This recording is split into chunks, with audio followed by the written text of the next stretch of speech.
Okay, well, a couple of things there, speculations. Number one, it's like, why does God care what Adam calls the animals? And the answer to that seems to be that it's associated again with the magic of speech, right? So that we know, according to the story, that human beings were already made in the image of God, and that God used language in order to call order forth from chaos, and that human beings were made in that image. And so there's an echo of that here, even though it's from an independent tradition. And the echo is, the thing isn't quite real till you name it.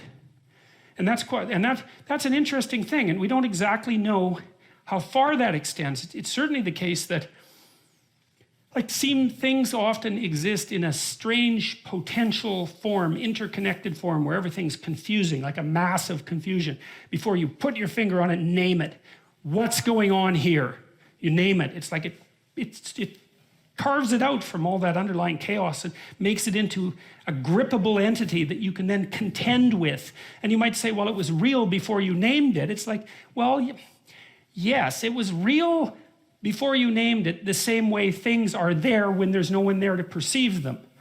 And it isn't obvious how things are there when you're not there to perceive them. So anyways, there is emphasis again on this importance of naming in order to make things real.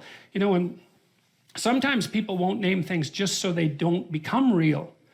So, you know, if you have a relationship, which undoubtedly you do, and it has problems, which undoubtedly it does, you bloody well know that lots of times there's something under the carpet that no one wants to name, and everybody's thinking, well, as long as we don't name it, it's not really there. And in some sense, it really isn't there, because you can act as if it's not there and get away with it, at least for short periods of time. But as soon as you name that thing, it's like you give it form and it's there and no one can ignore it.